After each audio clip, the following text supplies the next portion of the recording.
Halo teman-teman, berjumpa lagi dengan channel 0 per 0 kembali dengan Pak Git. Beberapa waktu yang lalu di sekitar episode 48 atau mungkin itu sekitar 10 hari atau seminggu atau 10 hari yang lalu ya, Pak Git pernah membahas tentang judi online, yaitu yang di tahun 2023 perputarannya itu mencapai 327 triliun. Itu yang pertama. Kedua, negara itu dirugikan sebanyak 200 triliun.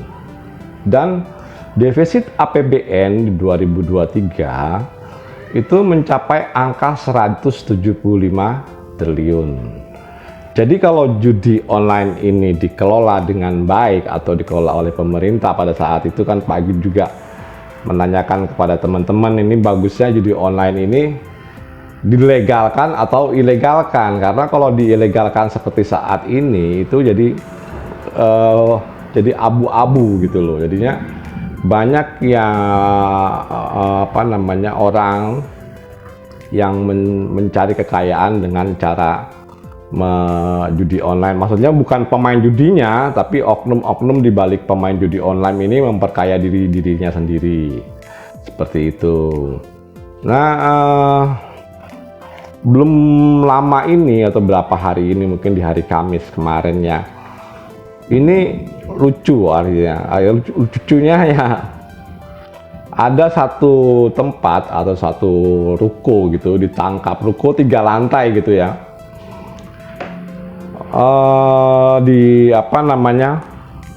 ditangkap oleh polisi, digerebek oleh polisi yang di situ mengelola atau memastikan tidak terjadinya pemblokiran terhadap judi online yang beredar, di mana ada beberapa staf ahli dari Kementerian Menkominfo saat itu, sebelum sekarang ya. Kalau sekarang kan namanya juga bukan Kominfo, tapi Kementerian Komunikasi dan Digital ya. Nah, pada saat itu atau staf ahli yang kemarin, staf ahlinya Budi Ari terutama, nah itu yang melakukan, ini lebih cenderung ke oknum ya, staf Budi Ari yang oknum. Nah, itu yang melindungi sebanyak 1000 website judi online, di mana dari satu website saja itu mendapat setoran atau iuran lah, katakan seperti itu 8,5 juta per bulan, yang artinya pendapatan mereka bila ada 1000 website itu dikalikan 8,5 juta per bulan, makanya pemasukan mereka itu menjadi 8,5 miliar per bulan. Artinya mereka sangguplah membiayai operasional kerja kantor ini, yang artinya kantor ini memastikan bahwa di 1000 website judi online itu tidak ada pemblokiran.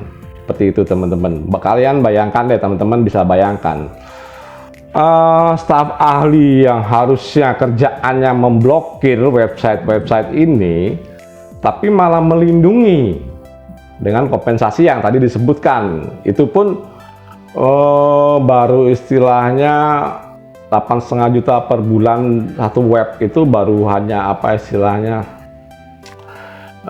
dikira-kira seperti angkanya seperti itulah, kita nggak tahu angka realnya berapa.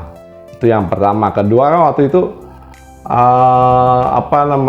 Pak Git pernah ngomong juga gitu loh, ini apa gunanya gitu loh kalau kepolisian ini dibuat gitu loh, kalau yang tugas-tugas utamanya nggak dikerjain di konten sebelumnya tuh Pak Git ngomongnya seperti itu. Jadi apain gitu loh kalau kepolisian ini dibuat hanya sebagai pelengkap administrasi negara, sedangkan tugasnya yang utama itu nggak dikerjain. Tugasnya malah cuma menghimbau. Harusnya tugasnya seperti ini sekarang, menggerebek, menangkap, menyelidiki, mencari informasi dan lain-lain lah. Seperti itu, harusnya seperti itu yang dilakukan, bukan cuman menghimbau. Karena kalau atasnya nggak disikat ya percuma.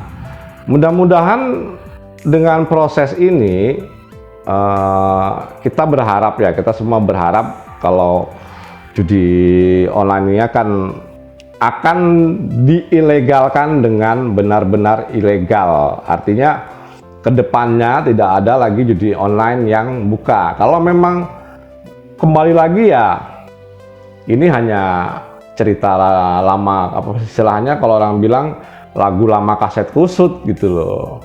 Cuman move di awal doang, nanti nggak berapa, 6 bulan berapa dia timbul lagi dengan komposisi oknum-oknum yang baru. Jadi harapan kita sebagai rakyat itu ya, kalau mau dilegalkan, legalkan. Kalau diilegalkan ya kayak gini, harus bekerja dengan sungguh-sungguh, bukan cuma menghimbau agar rakyat begini, menghimbau rakyat begitu, tapi tugas mereka yang utama itu tidak dikerjakan. Ya, cerita ini sangat lucu dan menarik ya. Lucu dan menarik ya, seperti Pagit bilang di episode 48 itu. Yang pertama adalah, apaan sih tugasnya polisi kok cuma menghimbau, itu yang pertama. Terus yang kedua, mereka kan harusnya punya kewajiban menangkap, menyelidiki dan lain-lain, dan ternyata sekarang sudah dilakukan, dan kita berharap ini dilakukan terus menerus gitu ya. Maksudnya setelah pergantian staf nanti itu kan pasti ada pergantian staf, yang tadinya staf ahli yang di posisinya Budi Ari nanti akan digantikan dengan menteri yang baru, staf ahli menteri yang baru. Mudah-mudahan ini tidak akan terulang gitu, karena lucu banget gitu. Lucu-lucunya ya di situ, lembaga yang punya wewenang seharusnya untuk memblokir website itu tidak beredar di masyarakat, tidak biar agar masyarakat tidak menjadi korban. Ini lucu banget, malah mereka yang melindungi. Jadi ya, tugas dari si oknum-oknum ini, staf ahli yang udah ketangkep ini, beberapa sebagian adalah staf ahli, itu adalah memastikan kalau website judi online ini berjalan dengan bagus gitu. Dan kalau kemarin Budi Ari bilang sudah memblokir ribuan, mungkin menurut saya itu ribuan yang belum bayar gitu teman-teman. Jadi udah diblokir nih ribuan karena belum bayar ya toh.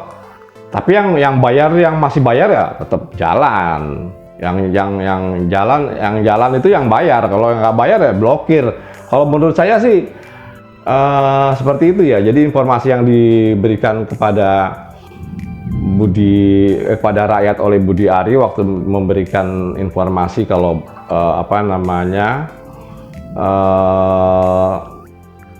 website itu telah diblokir ribuan, ternyata ya pastinya website yang belum bayar ya teman-teman. Secara logika dan akal sehat aja lah kita berpikir, pasti yang diblokir Budi Ari saat itu adalah website yang belum bayar, sedangkan yang sudah bayar ya jalan terus lah. Buktinya sekarang terdeteksi 1000 website yang masih jalan dan per bulannya membayar 8,5 juta, yang artinya pemasukan dari kantor tersebut, yaitu ruko 3 lantai tersebut, itu pendapatannya adalah 8,5 miliar per bulan.